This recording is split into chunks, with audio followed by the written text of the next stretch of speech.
It's 15th August 2026 and ano pensi yebemu bia chen na ya damasese wachi si the best television station Adom TV and Nnawotwe mu nsem edwumadi de bia memene da ye de brown ye de emawo a retrospect for political and some social issues are trendy appende e wo Nnawotwe mu no and ye ba betena se ne ye de ho enkom na megidi ye pase ensem ni bo hodoma wo tia ebufu ebi nsusu hɔ ma areho constructive criticism ye beka wasem na ba bia wase ye de credit to na aban nsusu ye na sede ne woye minim se na Nnawotwe mu no AXA energy ho nsem bi aba former tema oil refinery panya na wada no asante be ko ho nsem no egusu trendy pa ne ye beka ya 2015 2014 na Ghana energy system ne wo form dum so no ha dwen ye pa nti no ye ba ya ne se okoyi weze memo adwumekuo bi omaben ewa hodenie mu nsem penti format all boss no eye na dwen se wose ekofo mo ba Ghana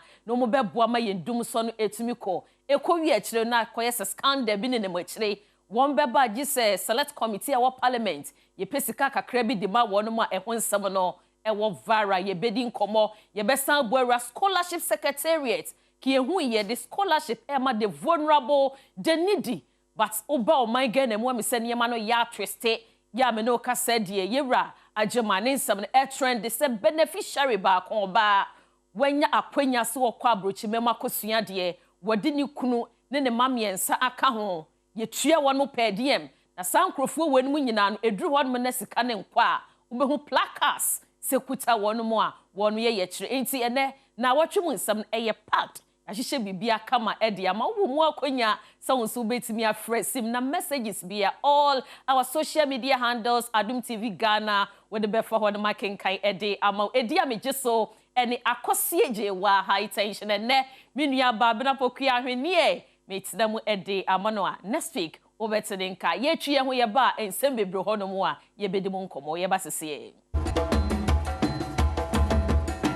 Mami Saimu akwaba Emra Adom Television yedika culture se Nnawotwe mu nsem we super weekend political show ye drumim ne da bia no a dodo na ade wafidie no etira na obetie Ghana ensama wodo a ekoso Nnawotwe mu no nsem bebre ne yedi ho enkomo ya medical culture se bi wo no ma abofo no ye behwe ahodenie mu ensem energy sector bribery scandal bi enenemu a eboboba ni aboere education scholarship secretariat ni abehwe yakwanhia wodo esisi wo man Ghana mu ni ne transport experts fo no so atwetwe nkomo ni abusasa nyebia directives awodo a ye de ma tricycle da bobo ya riders no eye adwuma anase enye adwuma na de dika ne yenhwe AXA energy say 2014-15 Ghana be ye pinso kanie dundum sa wo fa ba bia generator so sebe wo mum din kanie ye adwuma costo awodo na eguo na enyankasa and I think say no can we be na 2016 Ghana for moto aba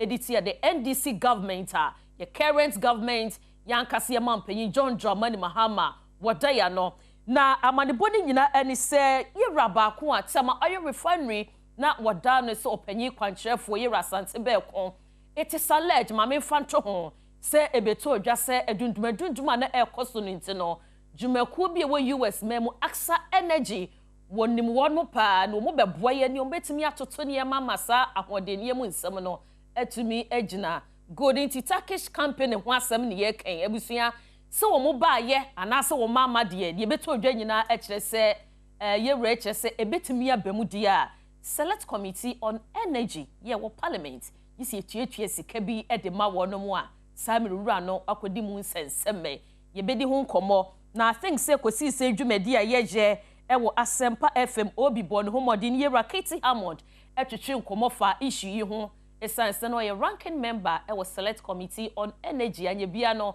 ebeto de nsem woni mu ho nsem sen na yenhwe emra ye ba ebesa di ho nkomo. Claim is made as part of document of US court abase some $46,000 was shared amongst MPs bino. And no, do you have any idea, MPs? Be careful. And also, only be careful. That is not the statement. The U.S. court says that it was shared among the MPs. It was claimed in that document. Now, say, Obi said, "You ever said to we man? Now, only if I say, MPs, sure. I want to I suspect That's the point. Now that's number one. Number two, I was okay kind and that wow program here me here. When you put on can no back on was 30,000. When they can in 30 okay. But the example who you be be say I document copy America. Yes, you almost say anyway, depend on crowd almost come once and try debate. I could say 30 no way quite head be side of a sort and the way so I'm so quite 6 to be car home. So for the sake of that's how it came about. Obi him saying yes, I say who be said my one at the day. Me side if I'm moving the minimum bia me car be seen the minimum bia any. Papa ya body di ya me na di me dance ya me nti di kura was asese da. Asem ba ye na me te so mo body di ni ada me nti ni di da. You know, ya di ya no one parliament ya personality so. Ya my adwuma say yankoye and your committee ne yakoye the report ya ba. Obi ya committee na ya yakoye nipa 18 no and na your secretary ne clerk na do omu ka ho ne ade. Fan say ya by 46,000. Ye react many na ya debate the plenary and non MPs ni na 275 into ya 40 ya 18 ya free mu 40,000 or 46,000 o ma kan ye bre o mo say wahu asem no ne nyansa ni mu no wahu say de titre nti no na me kan say ya de asem we say ba me ya ntutu ne nsa na basa pempra ne ya hu nyan sa ya ntwa bo ase obi wuni me ana nyame nkwa ache keje about ya bia bredo ya ba zi be picture me di de zo ni say ba de nti ya de picture ba o ka ho ne ade that's all right this is because my cotton na me tie and this is the second scale we turn 24 million at no as me di na me tie and then ya ba de say we say o committee no go je ju charge as bia me nya 1,000 or 7 so o ya do ho o bi ka submit honorable the other, of course, I mean, said here, Nipa Bebrina Canon say the state investigative apparatus in Ghana should also probably go into issues. Nana Omunshe, if we can unravel the names behind, if indeed Bibisa Eko Swasi Bitme Hunkofono, and I'm sure that would continue. Yeah, they almost can be as well be 250. Almost say that's fine. But we show some evidence was say it's a different matter altogether. What people shouldn't run quickly into it is it doesn't work like that. Obi betri do obi din na ye bi da. Obi do obi din no dey accord say obeto na nya no kore. We say na nya no kore. We so na ye say depending say why say and am say ba sa na nti do obi ekeke. We should be careful about that. OSP ne Iyoko ye investigations na ba so omu hia na omoto nsa frɛ wa say obeko, right? Omu hia wan me. Yeah, omu hia because at the time now you ranking. Yeah, omu hia me for there. Now you ranking on the committee. And Joe Williams have put it on notice. For example, I'm say I don't mean waste of time, sir. We don't waste my time, sir. I'm a very serious person in Ghana. I don't have time to spare like that. That my church them say I brought $1,000 and I brought me 10 years ago. Oh no, sir, because somebody is claiming say or no edges can be the bread MPs, no. Now, no. You start with that person first. Who caught many pago ane, but the market yamon. Now they have a friend. Get yamon. Nipa do gina hey. Once one amount $1,000, one amount 2,000. In Chiba de Yano. Oh, to a baby and our friend. Who got me be I know they are serious support there. You go from me. Why will be unfriendly? Not just in other words, no moto nsafrewa unko. What that can how many times? I said yes, unless of course say omu di pakro naba. No the pakro say yes, me na be this can we make it mom, the man committee no the man omu chair, let me get out say. Yes, me challenge the pakro there and the never go. But said I think obi na ma ubo de rozi e discave bra na be ya no what do you mean? O guys are going to do that. Omo you ko they are serious. If for no yes so you for no serious. They don't follow say munsa. But all right, into Yera Keti Hammond no asema serious no busa no ho asem a odi be ya grossa adina wu hia no onka da. We ya me high tension me na meka. Yera Keti Hammond former legislator adanse asokwa enti no sebo nso obi ekosi se dwumadi a woye asempa FM na one ne twetwe nkomo exclusively ebusa se Yera Beko Yaso akwaji sika de abre MPs ni bi. The titro ni Select Committee on Energy. Se na ebe ya mo beje won mo atum a Ghana ho de ho ne mo nsam na mo betumi abeye ne yie. Nti ototo papa so edu baabi na chese on pese obeyi ano nti ye nko na ye bekwa akohwe Yewura Amadi Sorogo, former member of parliament Madina constituency ono so no ka committee ne ho anye bia no oji bia na se wanye bi ti big agenda ye ewo Adom TV akwasi nsia wono so ne atwetwe nkomo nti ye beka ye Select Committee on Energy on na ye chairman then nti ye nkoni enkweti ono so dia odi tudwe ye ba ye begbubom ne ye di mu nkomo bebre Yoko OSP aso asem se ombehwem akwako nipa bi ampa se obi agisika ogibia why you waiting say as a former chairman of the committee and they free Rama Casas I say wa two omra no one kasa kra no da mami fi say ne play me ma why no kra hu say onko wasting time say $46,000 say young campus here dia bre members of parliament na mu ana ma reduce na parliamentary select committee ade ba ko wa bia wo say yetimi educate mu na mu ti ase me patcho say refer Mr. Speaker I refer particular report and a contract the committee say committee no ko transi bobo mu hwehwe mu a na so wo mu gitumu na enu ntrasa parliament agia tum o mu do mu report no beba parliament nipa yenye nipa du mochi parliament ayen nyina kokko mu ebo mu aye wa ha mienu eni adioso num 275 members ya the report no kwa every member ya mani copy oko dasu due hwehwem aye ono anhwehwem wo the right so be friend wa bisa no compare and sana ya duedium a discuss report no na ya penia ya giatum uko redi a ye nyina ya gitumu se adenu aye good ntini ya njintum na company nemra ntino ade asem na asidium after almost 12 years and obi ba be kika we acha me nia the issue ni say me ma ye ready all my members are ready because me Sorogo na me ye chairman sani obi na fa ma chikoji ya me nim but me metimi esi me bo aka say me members no opie no ye that cheap so be sorry say oko na wo papa mu ye nunu nti odi scan ko ma wan na odi ko ma wan enti ni se ba ni sa na mu ti asema munya botre ni Ghana for na mu duedue mu yiye na kiti na journalist where for one abed na go be no ni me picture abebo where is the money Sorogo seven previous sound and kwasi asem Alhaji Amadi Sorogo Alhaji Amadi Sorogo no former member of parliament Madina constituency sanso na ye chairman Emma Energy Select Committee in Parliament 2014-2015 enti dia wo kan no eba ni se ya na ye twene sere ne abasa ye nyintumu da nanso ba ni se ebusia we say state institutions no the confidence of we Ghanaians ye wo mu no ewo ho eba ne corruption ho nsemu a ye tuase ene se baako ene US aban asoni mo no enti ya ne Ghana fo atwetwe enkomo se de ekoso ne de yete no ye wogidie se corruption ye betumi atuase na Ghana fo akasa yenti umra me mom de no kura ye baako pe Ghana said ye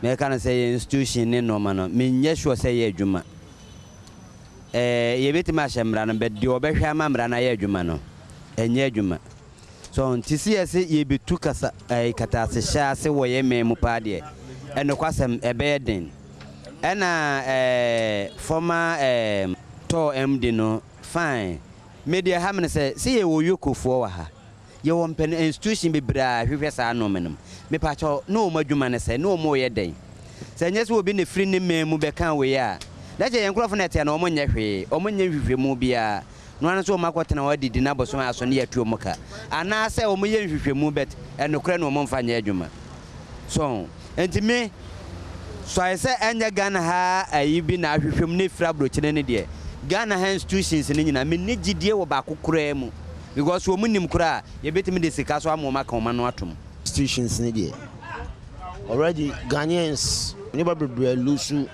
trust and a hope in them. Yeah, wahaya jail will be 15 years. Yet why you say another court? I say the old court in a year, you know. Just say it was absolutely nonsense. You are trashing it away. So how do you better than Nippon Korean institution? Government should say over America and other countries. I go and say your jail will be 15 years. Now acquire appeal, another next year you are trashing, you are slashing about 1 year. But it doesn't happen elsewhere. It's already people are losing trust. Yes, in some course you trust at the end of the day, no, you be jaw monko discano. Into why should we bother ourselves? Oh, all the institutions they are not credible. And when you know, at the end of the day, young one and also we cry munya na monko. And yes, say a wooby, and I'm boy, wooby. NPP time, when most of the time, the same koso. Penny for I be tramuko no more ohunyina. Obi anu ejumudi. Mama ofori atanko atamusika wi e de akwatena buruchiri. Na eja ni free dia na me ye hwan. Basa, minyaya na nke ye hyenko asom. Ye frem na na kwa me wosai. Enya sure se wo ma wi ye tim de kata hye ene proye de betimi atu ase. Because o man na tim na ehum you know. Se wonya aban panini on company for ho ana se wo bibi nya pani wa ban ni mu a masa ye kasa wo nka bi eno metimi aka say wo ba bi na me wa rehwem be ba bi nso no ama no ma bi wo ho no mu a eye mani so na be wo se yankasa no mpanyinfo no kra ye di won koto ho no mu nyina ni mpanyinfo nyina o ma so ma dwi nyina kire me so mu nyina ko school back both politicians ni academicians in whatever they are o mu nyina ko school back because we are born here o ma ni due do mi bu se na o ma jai ene de nkase mo gidi power de na meboa gidi pa de debi ibi kura no bible mo kura no nangbo ban to etmentu proyase ya proye e o chogungum se o mu de a ye be de tmentu ase ye kan keke nya de ye tu ase ne tu ase kina temi de o mu ye nyina no emsem dada adoe o de ase ebi se kura etimu a we boni a we ba se ko we boni a we ba se ko minum ye nu mbisaw ye boni a chi ebe ja na nya ye imanoy ebi se o man no o mo so mo hwe so no o mo san bade a so mo de o mo ya above us o mo nko ba obi ko ye banchi keke ko dem 20 years obi de o masika na we say o say sinemi na ka say o mo nyanko school ba ko na ne kure o mo twa o machi anam twa machi bom me mom de no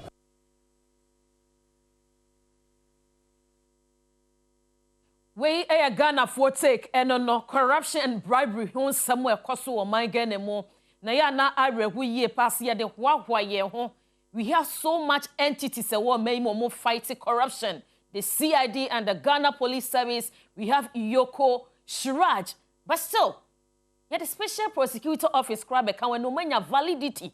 So mutimi interrogative prosecuting, but still, corruption won some air koso. Mistrust eba institution mua. Ghana for ni jidie wo mo bi bie ne wan pay for mo ya. Ya beti ase anase ye beje mu wadie. Hwesa gleme housing projects. And some the doson aben bia ba obetu issues. Attorney General's Department issues bebre and the wohonom nipa we disika ubo hu anori prosecutor ya discontinue case no esanse ya buy na ba both NPP and NDC obia bo pese we ni project ni ho dada no ye nto aso da de ye bedie nti no ye pe new project ni ye ko ye chi enso ko enkrase a kura ni bebre desk kura ye tena so na ya kire omade no omunni bi ye nwene ho wantum dissipation profligate expenditure and ye di kum Ghana for is arekosem enti no ene ye tena se na watwi mu nsem ni adi nkomo ye ni atem na emom no eye constructive ten ye tie bia no ye beka no kore no ye di buonso aka ho enti ye mre studio ya pamfo ne di omu doso na di odi kan no amene ne betwetwe nkomo no eye Jamaluddin A. Abdallah, member of the New Patriotic Party National Communications Team. My dear, good morning. Good morning. Let's say Nyame Adom nyame adom omani mu ayedin bebia obefebia obia se kroma yehye petrol so intimate or maybe bicycle na dem buy intina me ndru we no cresse bicycle na do buy me show picture na some de ye jimudi say mo manage no me show picture na de hu hia so because petrol no intimate almost inflation akọ down and your friend is say dollar na so form enti anka ye hwe nim say crude oil in bro 100 US dollar ne de anka at least ye better petrol kra 11 to 10 pesos per liter de 10 cedi per liter de at least anka eno no to adwim but de kika koi de ehu ene o hwe nsama o mo kan ne ma o mo se o motimi atoto still ahokyere ne dɔɔso ne de I say paper ho nsɛm ne ye no because the reality is exposing everybody omo edidwa ka esenema boa edin omo ton niema so ka nkyere ye say amanfo mba mmeto isan say niema ye tutu mu ama ne boa edin ama omo customers intimemba omo do kuku mena uni na enim say kuku critical to the economy of Omayimu for over, since ansana Ghana cry wo Ghana no na kuku play a vital role in the economy of this country and that many who can see cocoa create me ko do e ko pebusia de to fertilizer e do na onya abana or the command cocoa crachia 11 months ni entry and ekra de Bia West district ho no no ye say omo hoti fertilizer no mo chede ma omo say issues kakraba ho what is the essence of oche fertilizer fertilizer de hunsem mama one yete ye sa manfo hodi fertilizer bi twa border no mo koton ye ne ye ka investigations are momo ye na de sansem ni na bededi enye no na ehia cocoa farmers no de ehia cocoa farmers ne say wetimi ado no wako akoton ni beans no e de ama cocoa crach ni ate ne sika ama no last week omo oti region cocoa farmers omo oti region e ko hohoi cocoa board office ho e ko pikete ya adan a ye de omo ka 11 months inti se unua ba ma o papa o maame ana wo nana bi e na edo cocoa e na waton ni beans na ma aban na 11 months yentwi anaka yenka be ode so mo de nchishi egu akwa insisi ye ben na sense nipa no e de abane cocoa bane ba wo betwi anaka insisi ye ben ene be ma aban ahwe cocoa fuenim akache obo say fire bonne cheye esan say ye wo opposition ye daada mo say ye ba ye betu cocoa bo ne mu ye ba ye fofi anto ata ye ntimi entum ya teso amamo ena mo nya abotre nanso sika muhia ne de ye de be mamo mo de mu cocoa abane ba ye be je ni ama musika mate cocoa sika ne so mo daada omo motum futu egu omanim musa edi omo abro aba say nye deliberate then deliberate cocoa board see you are yetu na osori odi blasters echi odi blasters nipe then obetimi aya abo akokofo na kumeni na she football mo esin una woka me na American ntro na mitwa na say asem bia me na me hye evidence na wo ho ye hia no farmers day cry ye celebrate farmers day last year no wo he no nam America the football echi say ni pay obetimi abo akokofo say ni pay akoma pa ben owo ana nyanza ben already no on share any experience what the cocoa sector ni yeah for cocoa sector no is ni enhwe AXA energy ho nse because any issue kese pa yeah that table no so we take one ho anything issue ni betu odwasa no say na we si fa no me da say I think say man chia mo ne wa hwefo fateme first of all me de ntia kese me ma woni wa pamfo mo boy jumaden ema Adom TV I crabeshe obebi obefebi obi aka Adom TV Saturday program yi na watching some obi aka ho asem nti me mamu good morning na me bom abaso ne gimaden amobo ne mo ahwefo a da ne dan ni na o mafidie no da Adom TV o mo so boa mo mamu gimedie no koso yie me chi o mo so nyame nka o mo ho nyame mo mo ahoden ene sika yenim say aban no ntimi mbo mo but ye wa rehye mu say nyame de ebeto nsupa egubedi o mo ye bia so na o mo nkoso amfo mo fidie no ento Adom TV very well yem ransom ne so aksa wanwa ensanso nye wanwa de wanwa ne say anytime bia katasehwe any proye asem beba wo international ana global Ghana din wo mo bia party ba kope ena omudin bem party ba kope sesen anytime bia be ka say oh amanone katasehwe bi akoso Ghana fo bi ka ho ene hu say NDC o mana sem na politics na de be show ne enya politics na make hu well to aso enya politics in common na me ka history okay say yetu mriani ya chirisi okay nsem bi ba a ekoko to amanoni e ka say gasem and skasem sa gasem and skasem issue scandal NDC Rollins time okay Mabel and Johnson one time amaja okay amajaru one time o man issue okay Airbus crowd ye say obi nua obi moja obi nua ene kofa bae o mampeni nua ne kofa bae sanso no axe o mampeni moja e wo mu bio enya me na America investigation na amanne for US for na ye eno mo de aba o mo de evidence asoso email we na call ha skese na call say enya ye eni atena se MPP for ni ahyehe say ye betum futuro gu amanfo enim but de ya ne say sa anamontu ana sa katasese ni proyi da Ghana din ebebon wa monene court bia party ba kope nanso from 2013 eko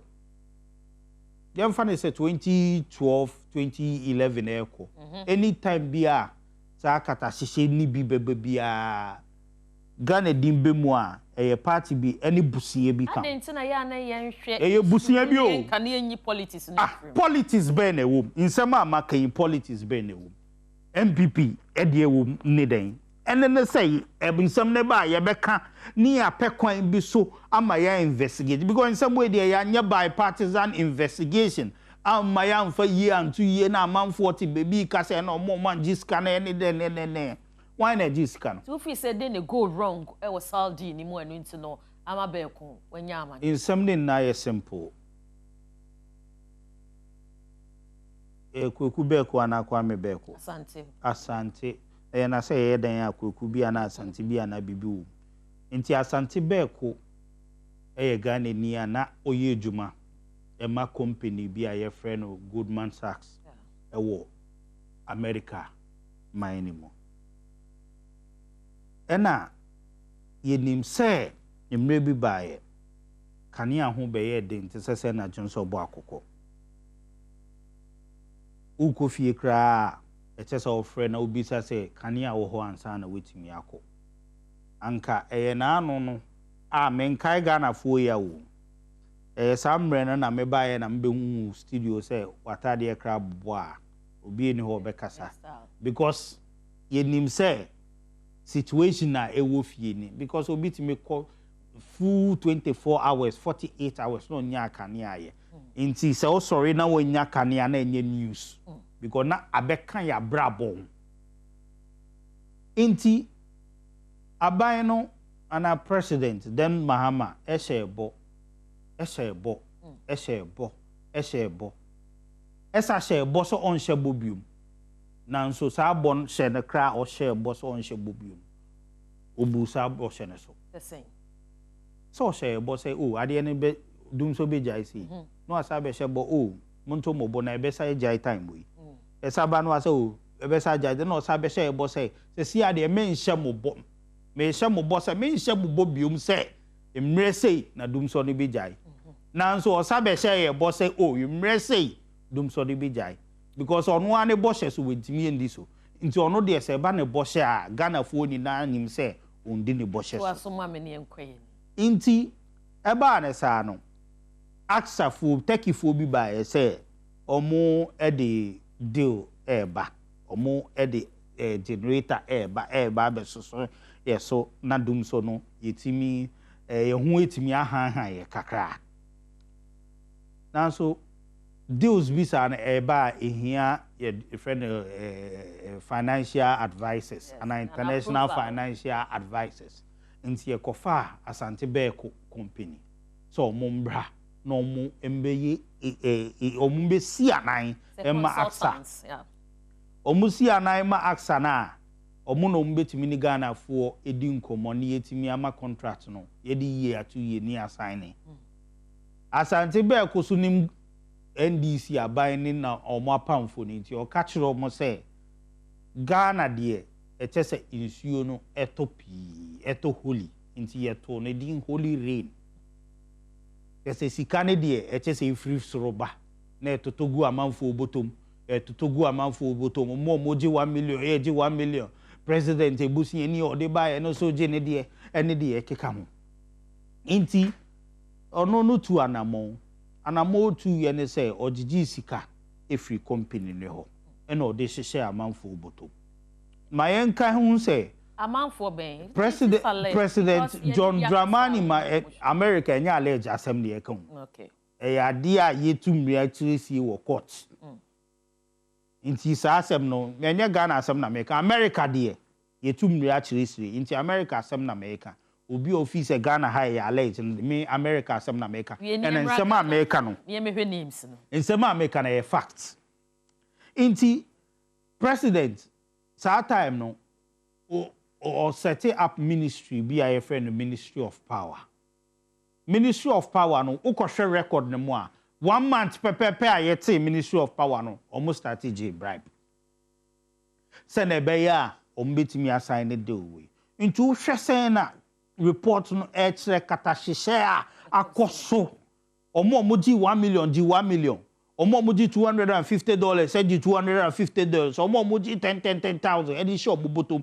inti edrume bi during that time na manfo be ka say ti say dum so yi boapayo because na ebimu ejidi say apamfo bi ayeyi omo ne mampanyin no etu anamon bia omo enya so dum so ne so mfaso abra Ghana fo bre and that time no se Ghana fo be kaya yetu kania sikemu 160 something %. Send ye penny ye. 1 penny ye. Unim se katasise no na PURC ka ho. Eno de minti minchire. Report no den na ekire. Report no kire se na PURC ka ho. Na PURC no at that time no do no di PURC enim nana ya ajantoa. And then nana ya ajantoa himfa no wo. Or presidency. O se president amotu.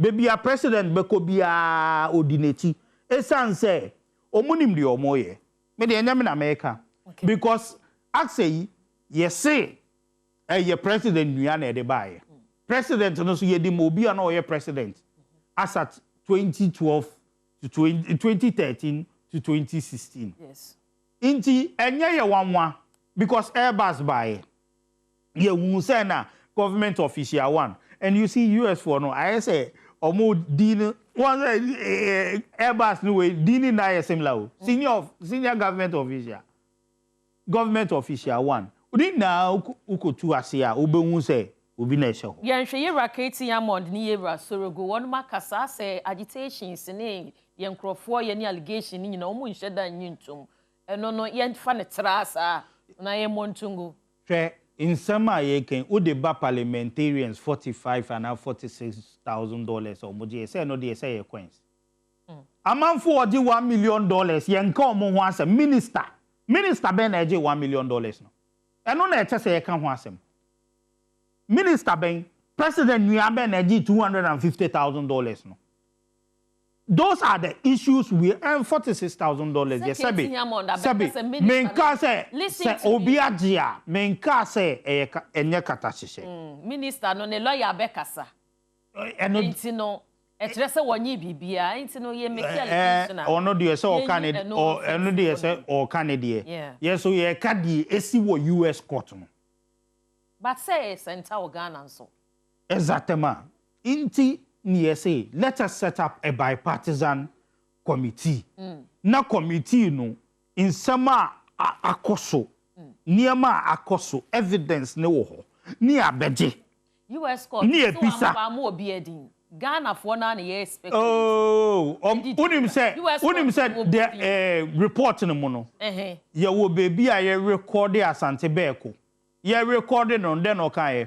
O si e che say we ni holy rain no KD se waje nensanka me dey why ni KD no into unim KD no I don't know ye dey enim say minister and you see 3 ministers o Minister of Power, Minister of Energy and Attorney General wona woka enyem na meka report no indicate say approval ne call within 3 ministers and all of them stakeholders and the ekika omo eche so mo be assess kra no mo hwe no mu hu say ade we the right thing for Ghana the ya abrofo kan your friend is saying value for money nini na no omo trouble ye esan say sika bi ko amanfo bottom and 1 million ye can say bribes amanfo age onim say eno hu ne etua ene hu ene e betu mu ma Ghanaians a yetimi tuaye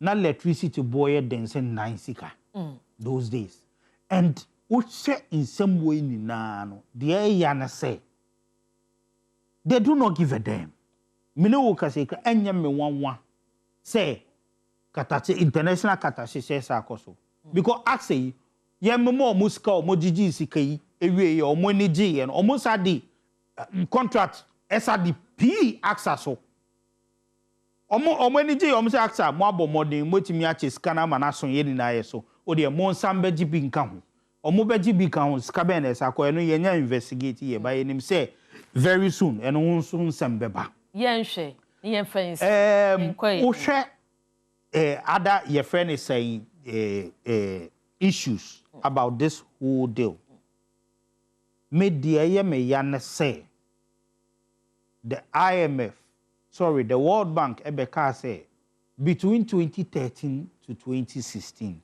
a bino sign a contract be Ghana economy. And in the financial sector, need to be protecting one.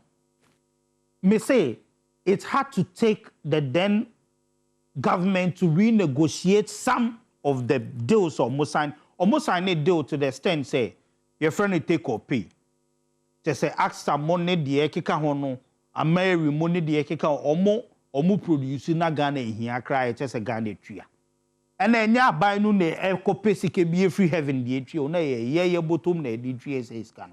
Into your brain a car ye sika and a man for a dream. Into a asame just a ha Ghana ni bia. Very good. Yen to say no currently. Yehwe Ghana ye energy sector ya hoden niemo ahoden no a it is saying energy sector na de currently media minim say na no jomama ba ye de edikan kata hihye awayi enye me one say by this time almost aye bi enye me one because you say it's me yonko na minchi osuban na John niema epiepie say one ne busia na osabe bi ma den bi no mbe nti say nde omo ye no me ka tro mo we minister we stakeholder then de ofi say first time no mo ye na it take 10 years 5 years and send epie ya kan hu say ne mu ye yende ebe say pie na say aban no fee says ombeka ya no atum say kasa ombeche ya me nya me wanwa because me yonko no na no Mohammed Buhari me yonko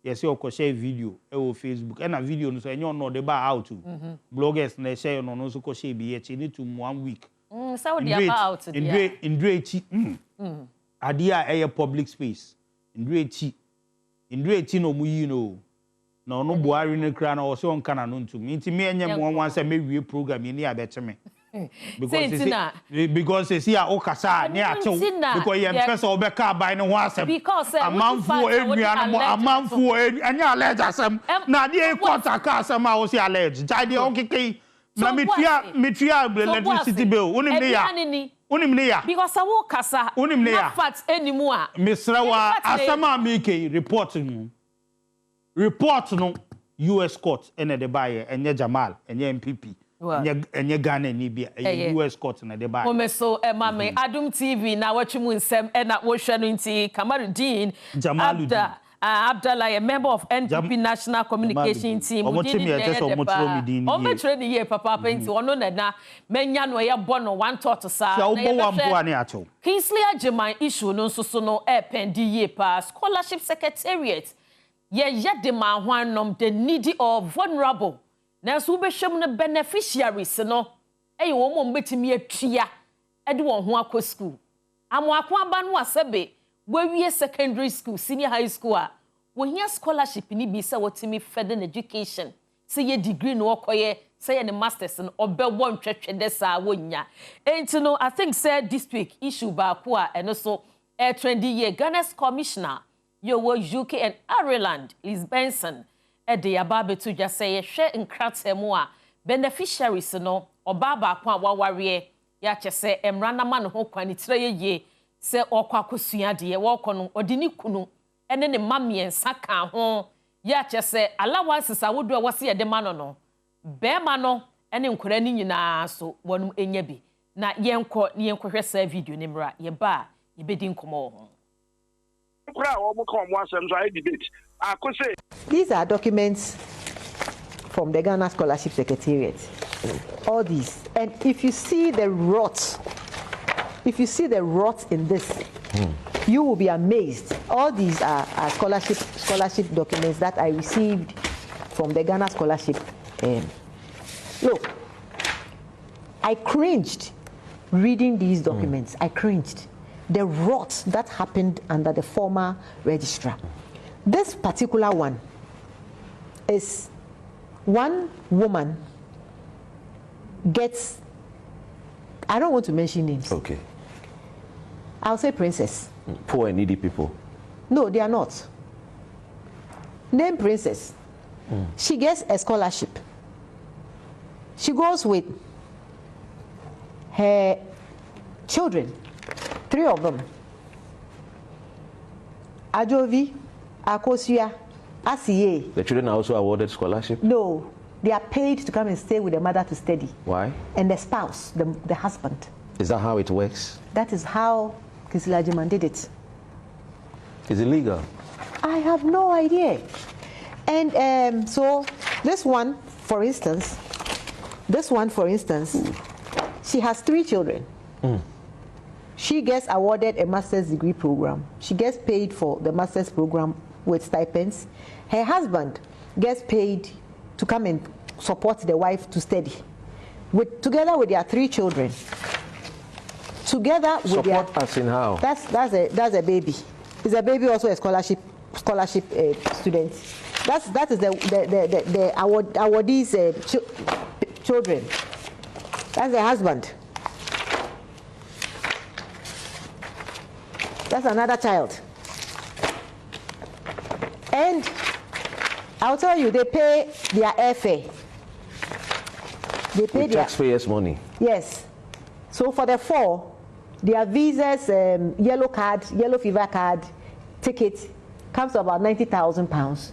And every month, the 3 children, the husband, everybody, each, not all of them, each gets £8,160. These are documents from the Ghana Scholarship Secretariat. All these. And if you see the rot if you see the Ghana's commissioner Ewo UK and Ireland, the ECOSO Scholarship Secretariat, no. Yede mu komo bebre ya nkrofo di atem ewo ho yie pa. Na asam no abreko say no kredi a entwa yie. Enu nti na bibia na di allege eto ho no. Enti ye bedudom a na ehu se enye no kre because ye won kwada bebre wonum esu se ye scholarship ni bi ni akwa akosua de. Wonye nipa cramp connection kekekro benya panyi bi ase ni so. No akopie wo secretariat wo kra no. Ahudwiri. Enti se wa betimi atua ma wo ho. Na sankrofo no aso sabe ye beneficiaries dia. Then oh my God, we have a nut to crack. Yes, here was assemble ne po. I think say yen kwa o man so ne ye Emmanuel Wilson we convener Emma Crusaders Against Corruption. Ye ne ntwetwe nkomo via Zoom. Good. Openyi, good morning. Good morning. Me jidi sa ho ye. Me ho ye pa na wo so e. Nyame adome ho ye. Mami mboni to me nye convener, me chief crusader, Emma Crusaders Against Corruption. Eno ano ye nya ni sen ya na ye ni giye pa correction edem nwan. Afa ye nko corruption related issues are pending e wo man Ghana mu AXA Energy Scholarship Secretariat de no we take a wo ho no but it off my. Well, so me born it off the American say enye me wan pi because a clear exposure to ye institutional failures are ye wo ewo oman yi mu mak bon hu dero abo akase say person ye fighting corruption pa dia one of the things that is ye hwe nim ne ye any say an ebe committee ye ho ne aye any say ye institutions especially state institutions are ye wo no ye be ye significant reforms ebe bring about transparency. Yebeye significant reforms ebe bring about accountability.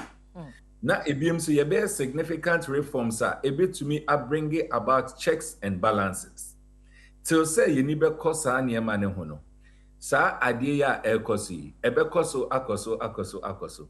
De enyem wa kese wom ene say senka a change of government ain't take place a very possible say sa niema we nyina nkenya ade ayibe. A chairperson say even under government say oteso no a very possible say niema say and so ekoso a then till say a change of government be take place no we are not able to get all these informations simply because your institutions no we have it running but yes say a running no a very very weak structures no very strong and until it lapses any loopholes for such things to happen. Good. Yenhwe energy sector ho nsemu a asante beko yache no ewo US memo Parliamentary Select Committee on Energy then 2014-15 edi bia nkrofo eboboni ade no the state institutions aye ke ji won mu di so mbeboye ne e ba no corruption ho nsemu a wondin for no ede na ka kire as a nation. It tells us say you pretend say you fighting corruption, and the reason why I make us here pretending and say you setting up institutions it is a boying to fight corruption, but in reality, no, those institutions you're setting it up in a very weak manner, and institutions are supposed to help us fight corruption, but in reality, no, it is not helping us to fight corruption. A typical example, near ye na ye babe hu ye OSP's office. What the act establish OSP na but tiny say ebeboa ya may fight corruption. And so o share indeed the mandate no pa any powers are ikita. O say very limited. It contradicts the rationality I setting it up. Another example, parliament ankasa. Parliament, one of the key anti-corruption institutions in any democratic dispensation and our country beyond a parliament. Your parliament is supposed to serve as check. Unfortunately, we have a parliament and also a so weak to the extent say a so partisan. Our parliamentarians on any given day, instead of them putting executive on track and on check, no, omo reduce the whole powers to partisanship. Into BB Besia, instead of some nationalistic and national interest, no, through the lens of partisan interest, and that makes it very difficult. Yewo omei muha, chenso enche biaye. Ana ne wo one of the anti-corruption campaigners were parliament in the name of PC Apia Ofori. PC Apia Ofori edibetu uja. That time, ekache yenyina say, look, Vodafone a year turn. Transaction is taking place. Any approval processes are edibetu parliament. Some of the parliamentarians akwa Jessica. Because it was going against a certain political party. Interestingly, it was even going against Nnawotwe party. Nnawotwe party members came out to fight him. A creative impression said PC appeal for Rian Kasampo no sebe na dream kano. Enunti na okikano. But that was an opportunity for us as a country to say there's no smoke without any fire. Into when you're parliamentarian, not parliamentarian, no about because the ekosunia. Yenyina as a minor, how do we scrutinize parliament? Senke idea you to me scrutinize a parliament that time. E put two checks and balances in place that time now. Me wojide pass and kayin dum pempenso ayedwi. In general, no, it is worrying, but it is not so worrying because any idea it happened overnight. A idea it happened over the past period. Just say as a minor, we are not so committed to it. Eba, yebeka wasema ni reducing it to partisan, and a NDC, and a NPP, and a NPP, and a NDC. Adiebechi, adiebesanu biya refi. Then it goes, then it comes back again. You share a typical example of this. What's the name? Scholarship. Secretariat, yes. Secretariat. So, we go through the act of scholarship secretariat na omo act na establishing na e da whole pay act ni chere omo a ete say ye mo sponsor scholarship, yeah, qualification and all those things. O share act ni ma enche will be bia say ete say empo uma Emmanuel Wilson scholarship a ne yire ne nemba so it is say omo Mr. Wilson jina so ma me ti ho bio because e bi mu feel say criteria na ewom say one person enya scholarship no awari otime de ne yire anasa ne ma beneficiaries bi san kan wonti no educate yen e was sa point up ya omo kasa asem no omo fa act ne mbrambe kire me. Okay, but as far as I know and per the act I have read no, it is just to take care of omo ye first and foremost needy. Brilliant. So you need now you're brilliant. Una abain air show, air scholarship. And can we be says so you need now you're brilliant, not abain air shower. It is a abain so air shower you're any one back on. Or you're no bano, are they also needy and brilliant? Are they part of the qualification? Into a new will be bia. But because the system is so weak, you need checks and balances into obi it to me SQ. And now or say the laws are govern secretariat. Now was sesa law no, and then because onim say ebetoja over this country, ye beka wasema ye prosecute no. Enu nti no obe close ni. Now we bu embrane so. To the extent say as we speak today, because of this misappropriation that taking place into no. And now me no kasi. We still have debt. Just about 2-3 months ago, 2-3 months ago, me wawana minya call from some individuals bia almost students UK. No more challenges. They are frustrated. They are stranded. Lamented. And I catch on some Crusaders Against Corruption, we will go into it and come out with the findings. And son, I say, oh, any anu ye be a bit to me, a year no mom, and I be bomb. You do so, yes, idea way and this information about it today. It's so clearly speaking, the point I'm making is say, Papa say you're committed to ensuring say you're fighting corruption. During that period, you know, omo manage secretariat ni nyina, it say bring omo to book. Indeed, in bringing them to book, no, and you say you bet you so keke say you do court, maybe a custodial centers. You're making sure say causing financial loss to the state. No, sike bia yashre as a man, and our debts are currently as a result of decisions making illegal decisions making and bet retrieving those amounts from them. Because also financial loss as a result of omu negligence or as a result of omu deliberate decisions that omu make here, just because no per se a benefit whoever, whatever be the interest. No, you're not so much interested in it. But the fact is, because omu cause of financial loss to the state, it is say you bring you omu to book. Now in moving forward, so you're making sure say your structures need assistance. No, yes, maintain no. You're making sure say, especially your parliament. You enjoy this partisan parliament at your war as it stands now. It is so bad. Men that out. It is so bad. We get too close to parliament. Almost activities near there. Almost about 70 to 80% majority of decisions are making in an. It is influenced by say Ebeboa you we need the next election. Say Ebeboa your party, am I a party, are you popular? It is not influenced by the interest of this country. And that is what is affecting us. Wow. Share too much power. Yeah, the ma omampenyi more ye appointment. Entities like Shraj, Yoko, CID, Nisanya Mano. So omampenyi na appointing upon the political affiliation reasons into no. When you need no can be na corruption. Ye into me into say. Number one, Maka consistently, and I mean no ya agree 100%. Because a positioner Maka over and over say, your number one cause of corruption in this country, a 92 constitution. 92 constitution, not the entirety of the constitution, but the executive chapter. Chapter na Emma Omampeni to me to make appointments. You know? And only your number one cause of corruption in this country. So, centralize power to me, it becomes difficult to fight corruption. So, person fighting corruption, you decentralize it. 92 constitution, it was intended to protect politicians. Into your friend political constitution. It was intended to protect politicians, to have political stability. Coup, any war now it taking place, overthrow taking place over the past period prior to the 92. No.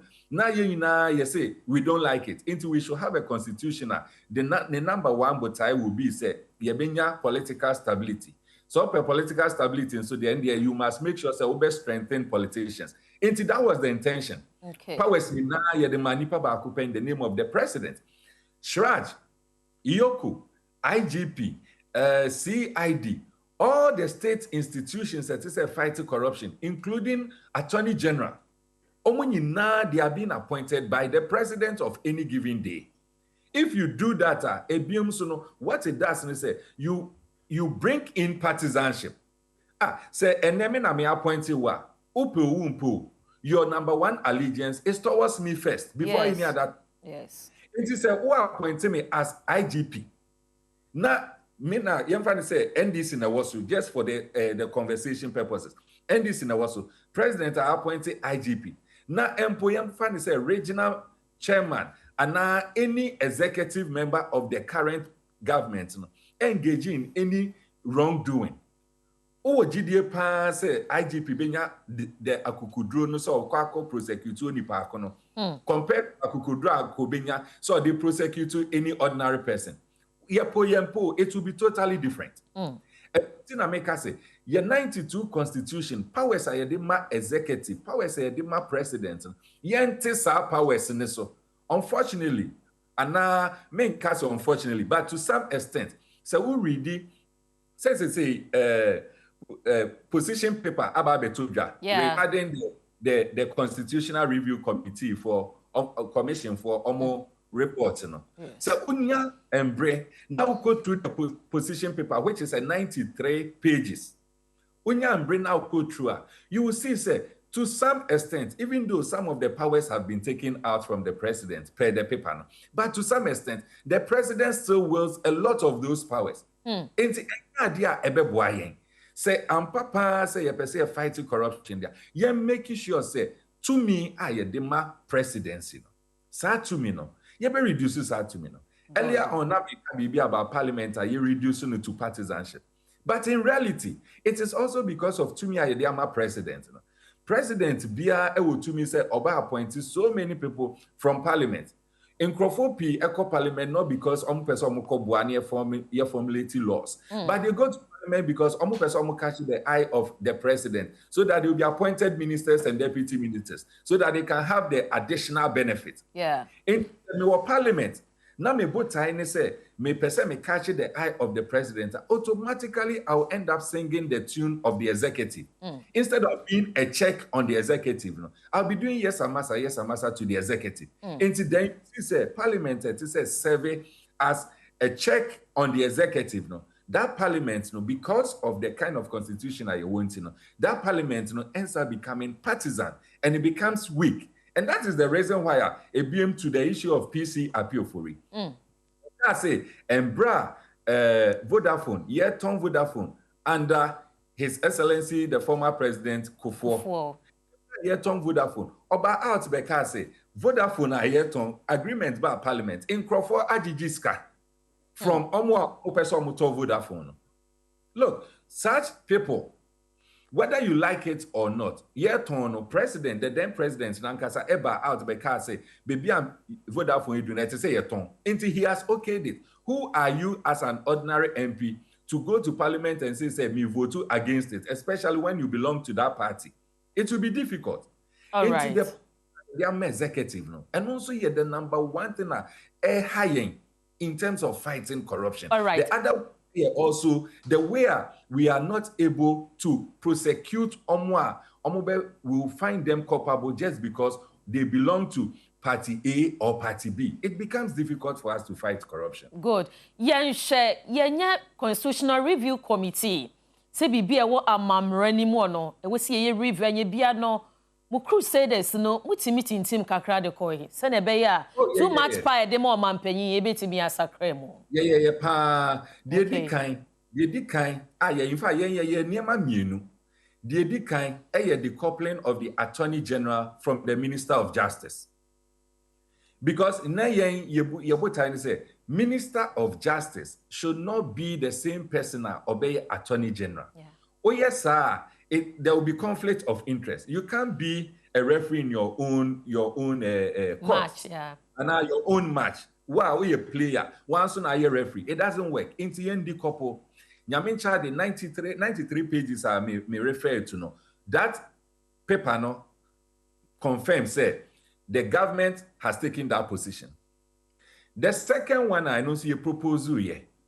No, still we are not happy with the government position per the white paper about Betujano. The elections of MMDCs.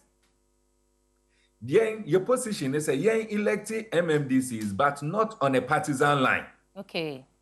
Because you believe you say MMDCs, say earlier on, decentralize power. Yeah. Say centralize power is difficult to fight corruption. Until when you decentralize, one of the ways to decentralize it, they say MMDC is no. One of the ways to decentralize it, they say MMDC is no. You better almost start to me now. They will not have allegiance towards any president. Until you elected MMDCs. Unfortunately, white paper about Betujano, Abaine said, or believe and now are you committed to electing MMDCs. But caveat what say, president of any given day no, onobe appointed and obe selected NIPA 5. Out of NIPA 5 no, me omobe call for vetting. Call vetting na near shortlisted miensa. Na sa miensa ne ya present omu to the municipal. Na omo ti municipal no, omo ato onipa akone swaba. But honestly speaking, say president never be appointed NIPA 5 and obe selected NIPA 5. The reality is that there's a higher possibility say of NIPA 5 or be elector mono. There will be people from his own party. It is a president ever be and obe selecting NIPA 5 from the party.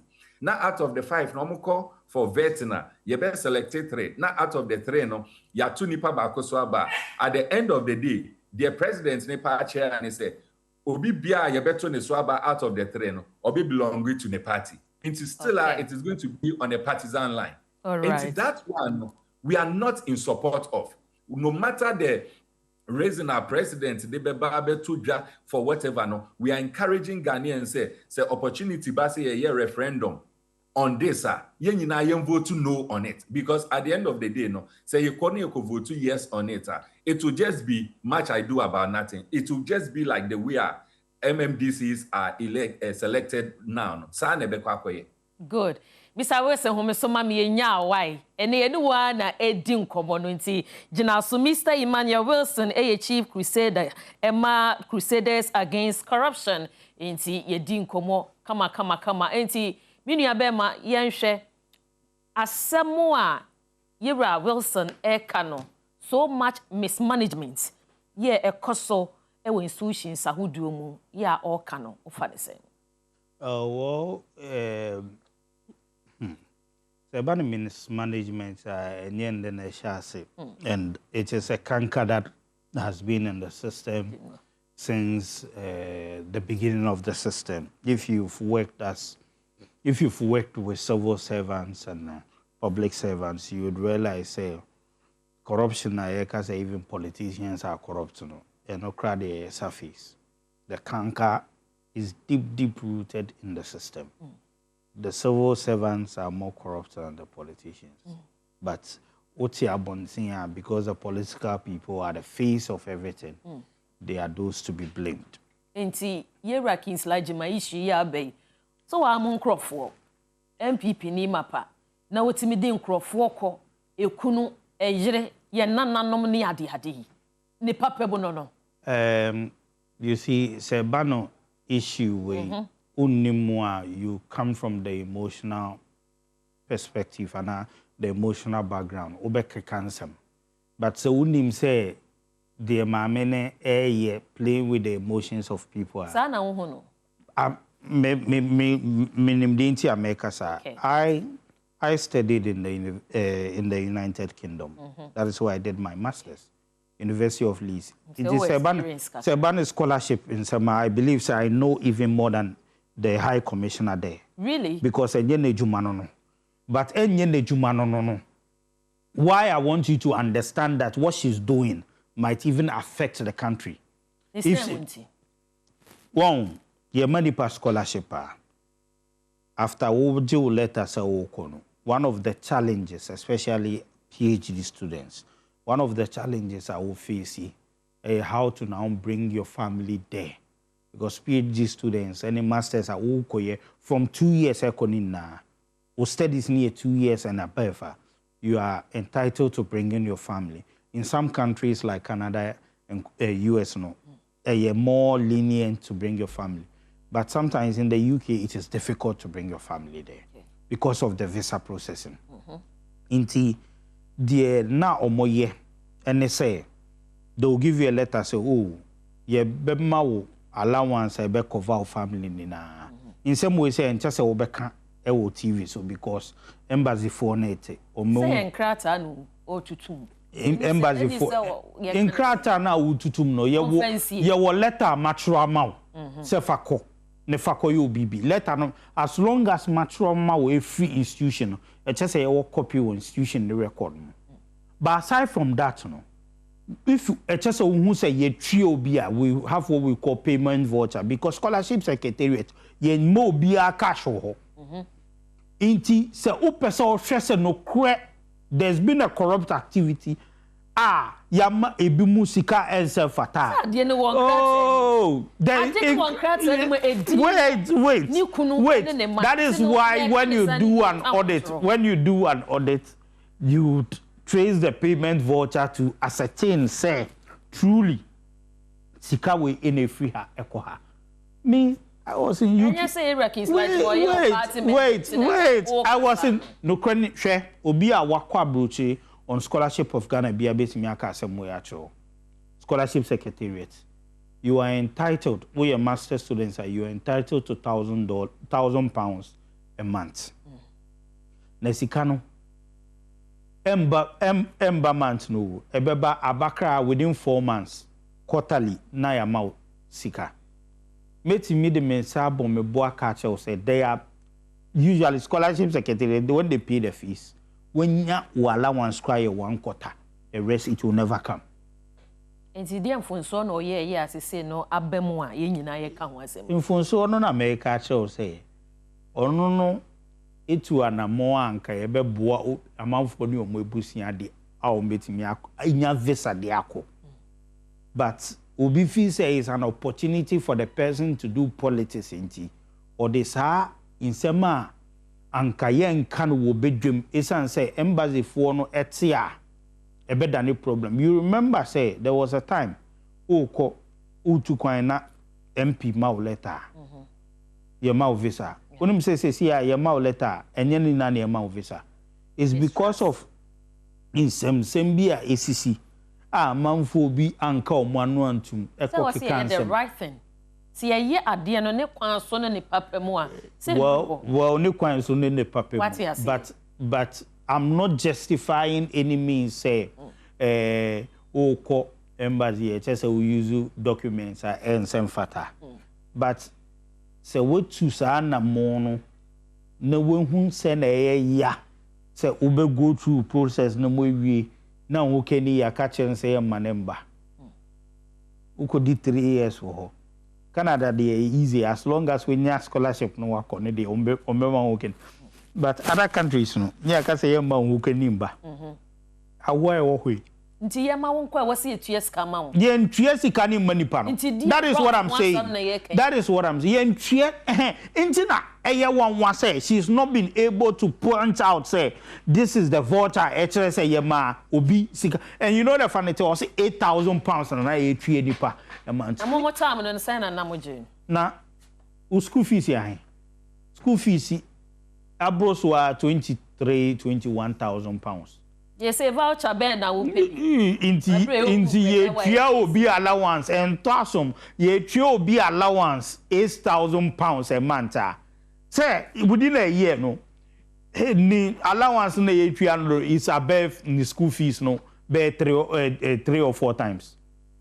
And yes, so you are defending your policy? I'm not defending. What I'm making you understand, say, if she understood, probably she's being mischievous. But so say a whole commissioner. Scholarship Secretariat is there. Why hasn't Scholarship Secretariat officially come out to say, tria in Kofobi say, other institutions are doing that. So why is she preempting the investigation? It means she has an agenda. And you see, this government, anytime their backs are on the wall, they find a way to try to change the narrative within the social media and the media landscape. Because I have been to school in the UK, and I can tell you on authority, Scholarship Secretariat, if they pay masters £80,000 a month, and £1,000 no, about for 4 months, 5 months, 6 months, or mutu mikemwa na babako and one no. The most important thing say you bet your school fees amount. Inti mame no onim di okeka. Na minim say with time should be exposed because the Scholarship Secretariat has made payment. There's a voucher. Why is she not bringing the voucher of payment of allowances? Because you're mau cash, it goes into your bank account straight. It's would you to say reckons like my people for one or dom koye. Yeah, I don't think that is possible. Me time I wasn't under Scholarship Secretariat. But me babeko nyameni madanse ni me bray ansana me mitimi koye. Okay. And mitimi share Leicester omoko omunya opportunity ko makacha me frame na mo kacha onim say MPP ni bi enim. Only say MPP. It's so about money. Me a grassroots person. Whoever knows me will tell you. From Accra to Kulungungu, my team community be a constituency be I've gone around for national elections. I campaigned with Nanabi. I campaigned with Salam Mustafa. I've campaigned with Justin Kodria. I have gone around the country with the president on several occasions. I have gone around. No, I'm making you understand how I know. I'll show you what is there. So I know everybody. Good. And everybody knows us. Good.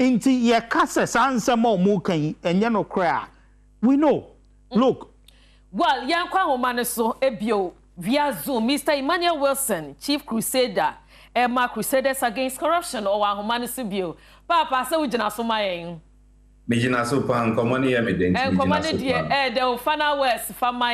I spoke on facts.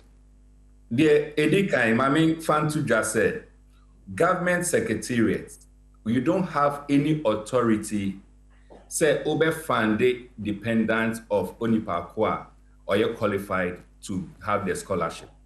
A irregularity and illegality.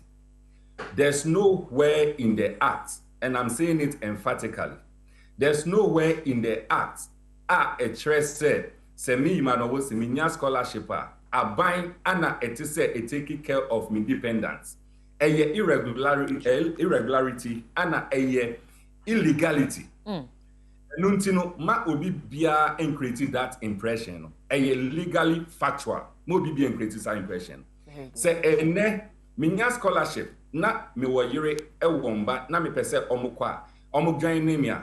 I must apply according to the law. I must apply independently for them. In applying for them, I must prove say me wo sika meet me ede ahwe omo. Government scholarship is limited to only the beneficiary and nobody any stipend. Stipend is a minimal amount of the man because botanis or kwakusuade one cause of your family and all called live comfortably. A minimum stipend and the school fees and the man. That must be established. And I'm created that wrong impression in the eyes of any viewer and a public person. Very well. Very well. Now, in going on, as you are saying, say my final words, may encourage it. Say your laws, you're making sure say the laws will work, irrespective of who is involved. So say you better in Crawford asono, you creating impression say so ubi egu mbraso and now engaging in corrupt practices and ya dia you better naso. So umbra now ma citizens unrespected imbra by enforcing imbrana. At the end of the day, Imbrana becomes a white elephant. A horn and so now for Ibuso. The Amisha Nimuni said, Zita will go further. Indeed, Crusaders Against Corruption. Yabereche, I'll see them catch us said, even before this, some investigations because of some students are Omareche out to Yeno. Yabereche out to Zita. Near finding out how best we can help to get to the root of this matter. And then the issue of us, you kind of saying energy for the parliament for the women. AXA, yeah. And also, we must make sure, say, parliament, especially through the speaker, Otisus is saying, and in the law enforcing agencies, there's no smoke without fire. Obi bia allegedly needing abemubino. You're starting your investigation, and in the investigation doing, you're making sure say we'll get to the root of it. My young to say PC appeal for the DNB.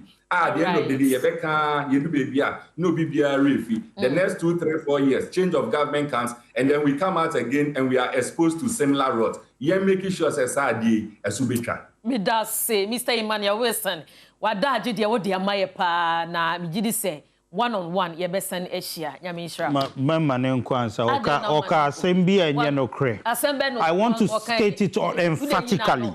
I want to state it emphatically. The scholarship secretariat doesn't pay for any dependents. Now, what we scholarship no? Open the phone lines. Let people who have received scholarship tell you.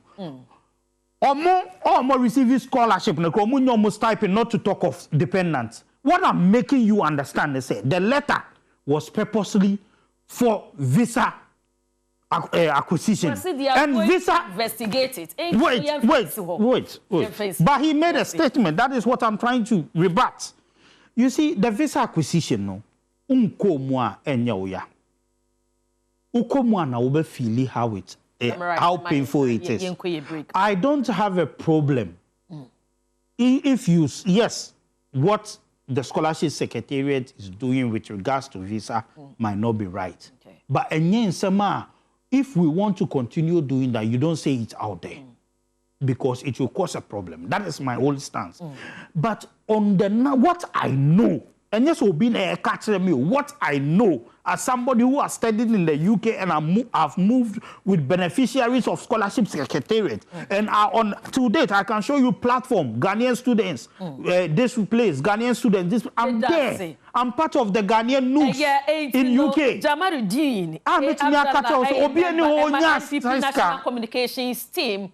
Wano ana Watson kano sene wese yi ti se report no de e wese yi twa ne so e kakra busua and nankasa the New Patriotic Party regional election koso mantem ni nyina all the 16 regions wamo to aba e de yi won payimfo na Ashanti region titru ode ne hokwaku apia koka de ne contender no yese emu agire yie pa nti no pani mpoto from crampo na ho report ye de bebro network nso koso we yi mensa nkwahia ye nua ba afia mankwa tamaklo eni crew ni nyina akogo aye free ya ye kotwa wonum na yatenetene yapom kakra ye homeso ye ba na Nnawotwe mu nsem still on Adom TV.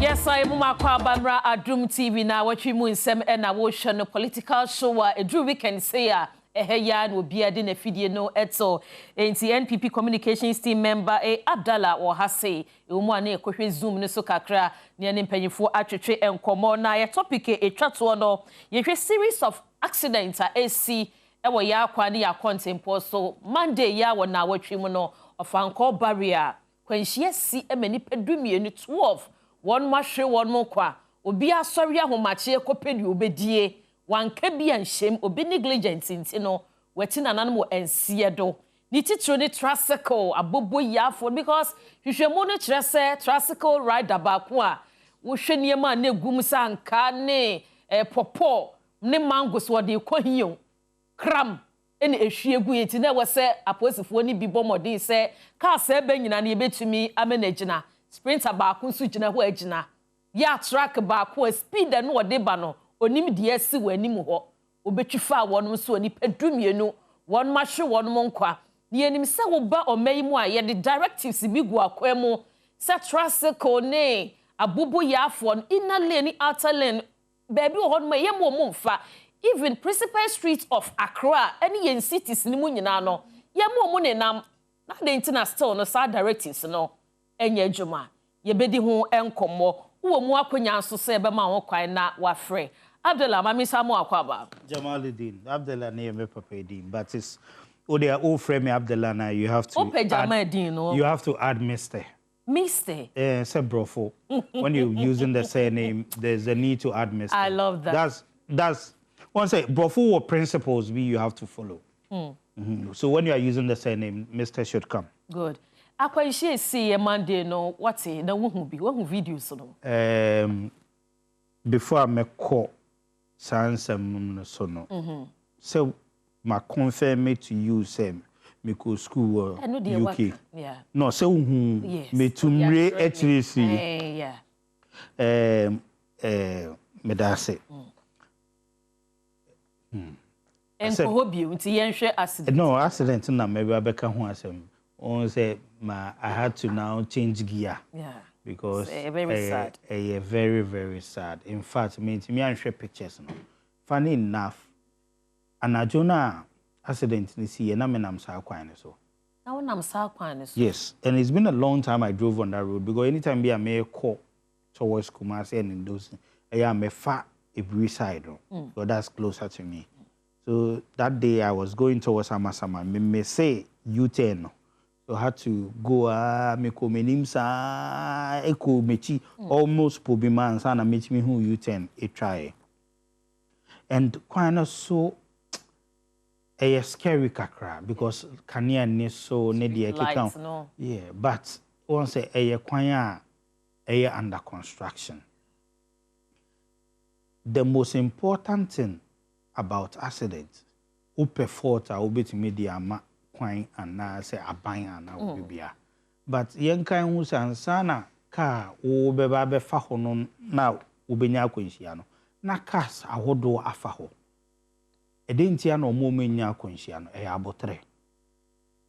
abotre mrika bia yeku bia no echese hu say yen kwa hu hia nti as a driver ni waswap passengers o komrika akwahin abotre na the most important thing. Support who ne pie or tie no. Obi be fast support who no so ne tie and pie. Abotre any kwan or the fast. That's the way interest me blame driver no. Adie esi ye ne die e asefem. O share video no. To be honest with you, me nyo bia nam papa pese me a doctor, but me san se mi suru moja ni nti. Me ntimi anko ho. Me nyo bia metimi wo sa akoma metimi de hwe sa ne nti me hu se na nipa hu aye na awase egumi na me hu ediri me yes nipa 13 ene hwe o monkwa 13 no some madwadifo mantie kope bibi even young guys and ko betimi o chine bi nipa no betimi be play positive role and an impact in the country. You're losing a life just because of some negligence or some lack of patience. Good. Inti yesre mo ayenim say akwan na enhyeda nyesa aban yesu bai IMF amaye hu say 1800 contracts and no more cancel. Yenim say contracts no akwan wom munya abotre. Homeso mame na ye ko. Na make IMF ade na wo de mame tete mame lande. For Mr. Kofi Asante. IMF Mr. Kofi Asante ye transport system safety expert into no kwanso kose ne akwanhia no esie no. Ninim die no onfa emoye kakra mira anopay good morning. Hello. Mr. Asante, I think say feedback no maintaining can ewa ha say good. Mr. Asante, good. I feel that me to one kapa yen share Monday na kwenhie si ye tricycle kofa ba ye nipa be 12 ahwe won mu nkwa no me pa chaw enhihie mu no then na wose ye road accident no ye betimi atwa so. Yedika ansana me you asem na mamintia wabedwafo ene warefo. Okay. Na ye mabusiafo a omohwere omadehye yakọ. Na me kan from to just say akwanhia ebasa ya na ye kan keke. Nanso nipa ba ku bia ohwere ni nkwa bia no pa. Ene ohama o my Ghana. I mean, I'm going to try to be so. And Sani, I call from Cordian so. Okay. In him, same rain, but a whom he has a becca. Your money tell. Fear me. Or share a quenchia is see ya. A Marco 14,743. Car quenchia 14,743. No. A nipa 2,949 in a year. Sure, 2,000. Say nipa ehwero mo kra wa accident last year no. A dose chain nipa COVID ku mo Ghana. Yeah. Yes. Nancy me no me ni sika do do kwa ye say ye wo COVID no. Nti adenti na so man yen hyase anwene ho say nipa ehwero mo kwa wo ka akwanhia mu no. E wo sika pe kwa bi ni isia no. Ye wo mra. Emre na anu ya ban fufure ba ye 2005. Road regulations law no omo amende no aye no foforo enti adentia date ni enfa 14,000 and over accident neba enipa omu di dem ana omu praye bru 16,700 sa nipa 16,700 ya ida se wo pra ana wadi dem no he count the economic value of these accidents afi yanko ni esi ye ewo ofanko road regulations law no a yasano ye previous one was at 2180 oman ne shemra fefefe bi wo a na samra no na oman no me driver for ni asenka for kwan se obi a wo shensa wo kona wo renew o license and how could renew documents with TPL there was a certain contribution a bema yetumi to cars asai and a big access ye kwan so abrano empa konsiama o sha accident si Ghana emufa kese immobile vehicles enti no fanko de yesa bobo ya bi ni di kan si ho ni bo bobo ya ni si ho no na police ni odi kan bedru ho no yese oboa ma cars atwam sprinter no di oginaye name truck na ne di na echi na nyina no ne me atwiri di ba bibiri nkwan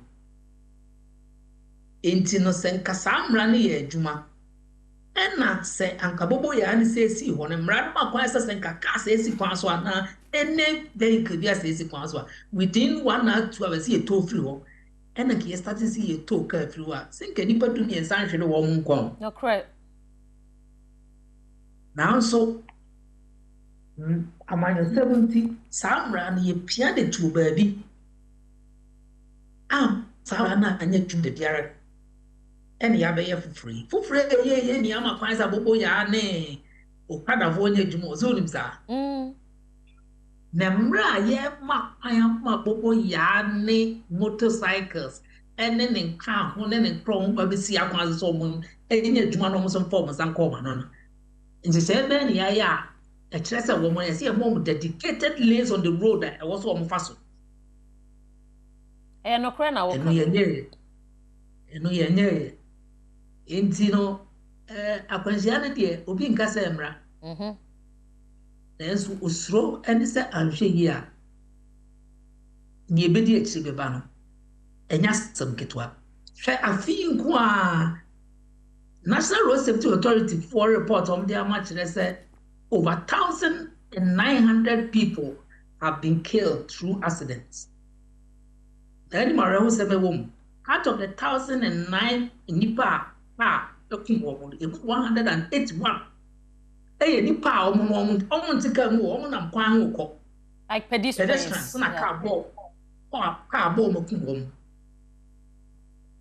Last year's statistics in the last 35 years, accident in Sisada. Mr. Asante Yenshe, Mikaela Henry Korte, former regional minister, Greater Accra Region.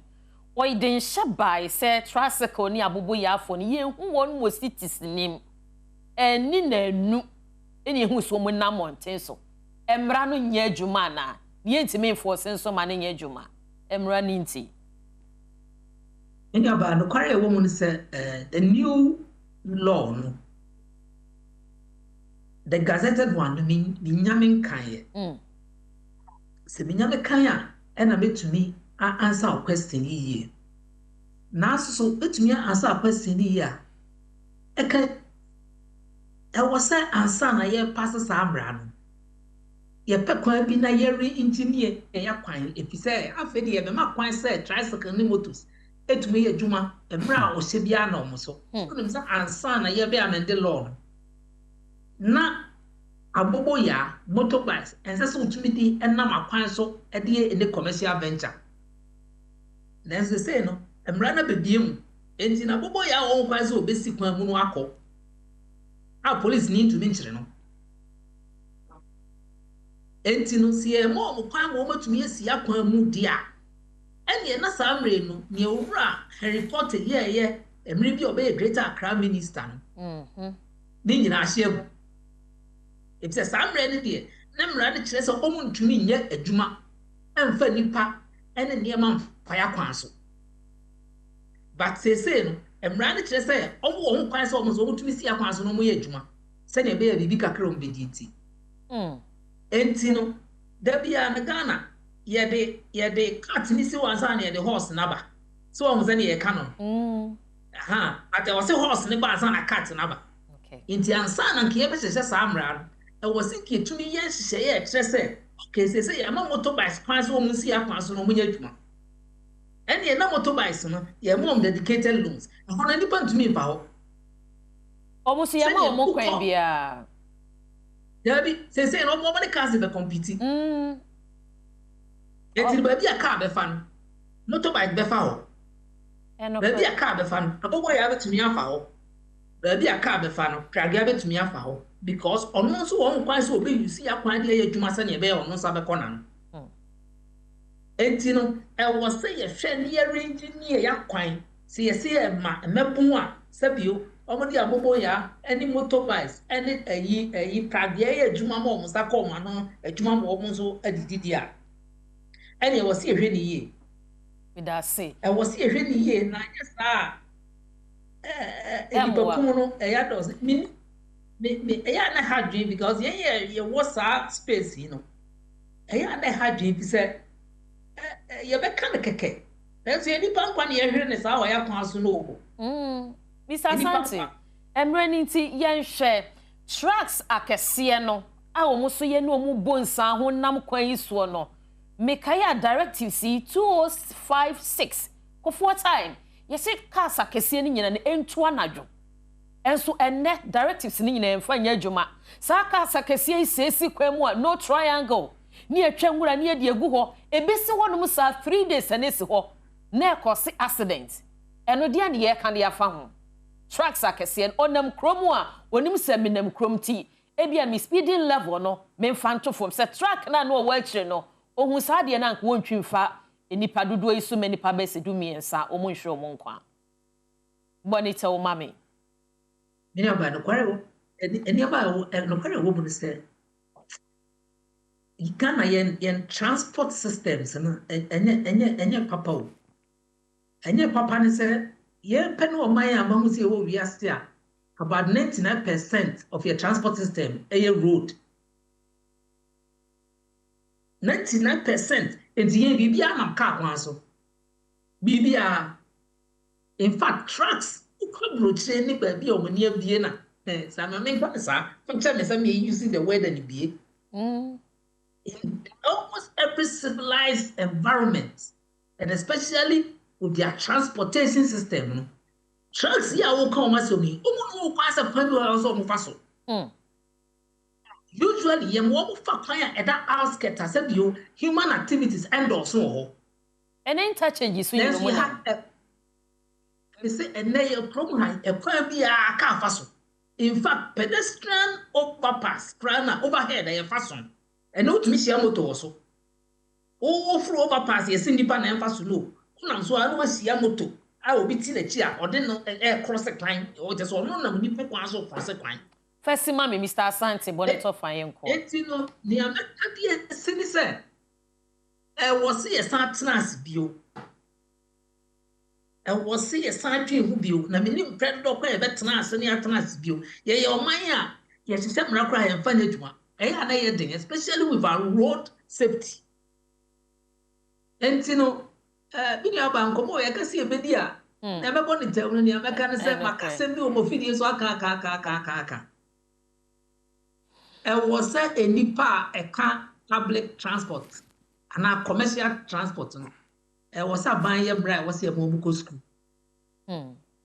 once that classroom she had driving more than 3 years in the classroom both theory and practical no and say man a license man e dey nipa concern in some it does if he said doctor wono nhwe nipa ye man ko school fi nson ansana yama na stase ya juma dia enye obi otumi di nipa du nipa aduenu aduasan aduenu egulechi na odo mo na yesi onipa we di ye ma ne nko school yen certify na san ya mana kaka aban mra na wahese na wo so wo hwede ye di adwuma ena me maka MTT di bo enye o mo kwan so aden omo moaye wo ho si ye pese ye ma road safety e adwuma ye pese ye ma road safety e adwuma was here for what we call the road safety brigade.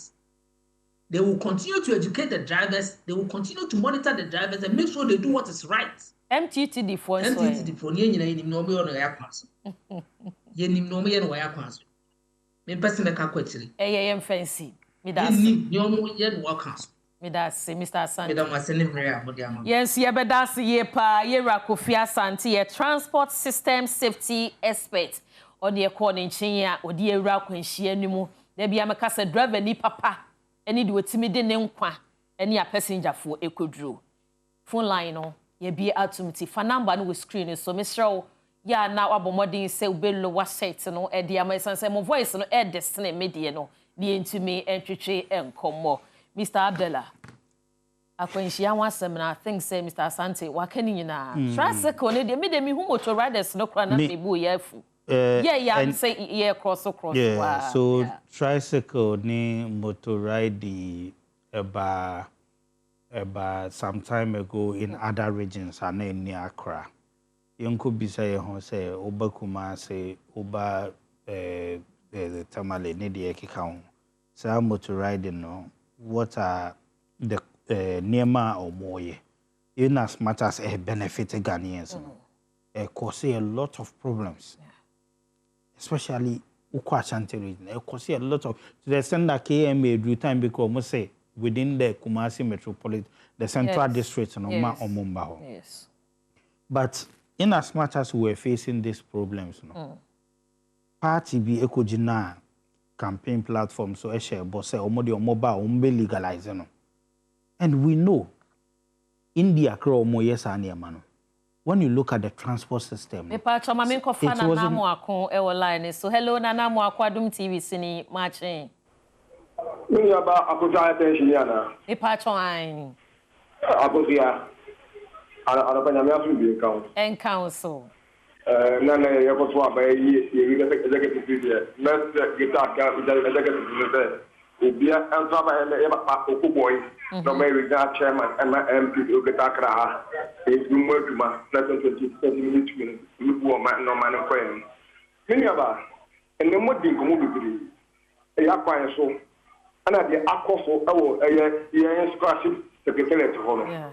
So a yam passed the ma of this scholarship, so on Gunkusia, the Owamanone, new Kunin and Mammy and Sakan. Na omano every month dia na bon fotoma akofo anyway so o man ganamua because unko fia de my fire uku ne o ma enka me ensio ka because o man uku no o ko school bi and the way bon fotoma on the whole of summer everything for bring them down na ma fre ene abobo ya ene pragia so ya ka o mamu jiwa me ko te ka say je ma abobo ya bi am for ya highway and ye kwa so now everything among yourself MDC 70 ye to sabe uguye e ma ne abobo ya ne pragia enam ya fantim pon so ama hwehwe o yinya ada bro man Ghana e wo ba ko beli ho e bi pa ahwom gwan e ya duma ya na bi sa say ye din ko fiasi every document e bank ha em do man go bank ha ye ti se ko saka nya asset da de piano ti pa adbesia na ye project car so car ko be shaka ye fe ye nya hwe ye o ya kwa so ko ye da o ye ka obi na sa ko che de bebe so ko ya kwa so me da se amo akwi jampa mama nkofa ofofro Benjamin. Good morning Adom TV suni. Good morning. My entie wanopay. You wanopay de mama mo ambaso e o ejumedia mwidi no hena anopay so. Yeah, that's. Na di kan no. Aye MPP panel na ote e hono so.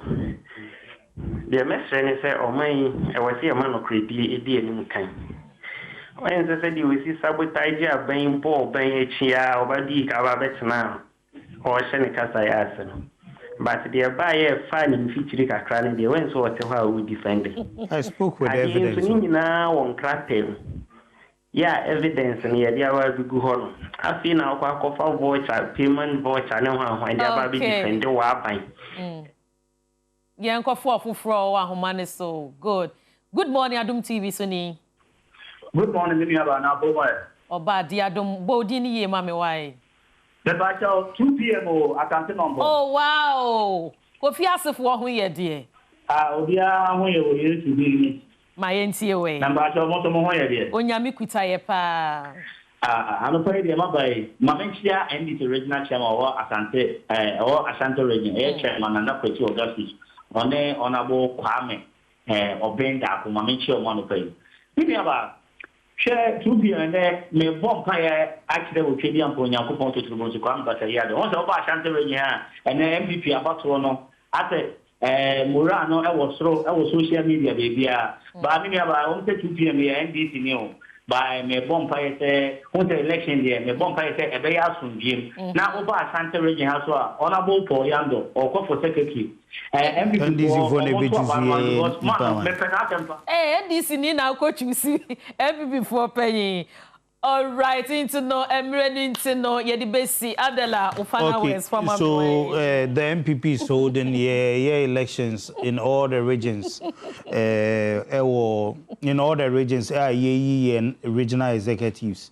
Say na will be any MPP there say ban elections here ye na sumdwemu. Inti menim say and there bebane we and de na bibia ko ni ye asumdwe ebe play out in all the regions na yetimi yi omo a ombeba be bojimaden ni yi adada fo we free aban mu ni yi nkontompo fo we propagandist fo we a omo say boss say ye be 133 ende omo ba ya insert so omo be fa jumayefo a omo yi jumayefo di ye omo amkrofo omo afo omo wonadmo 18 months ne de keka ho a omo ntimi ntwi omo cocoa farmers ayen wo fa no mo omodo cocoa ayen de omusu yenim say mu be yi executive for mu betumi aboboju made no mo akwa sankrofo no say na be ya 2028 no ye di Dr. Mahmoud Baumia ebeba be si akondwa ne so no man Ghana yetumi etumpon na ye into mapa ifra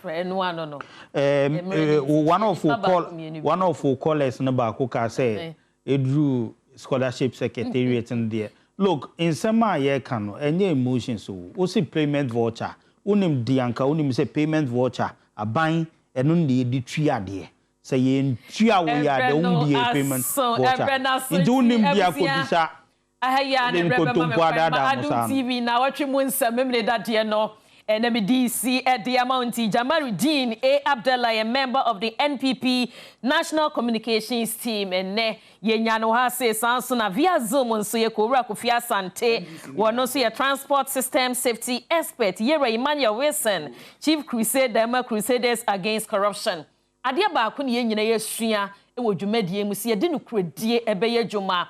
They are strengthening institution, who sent Barack Obama 2009.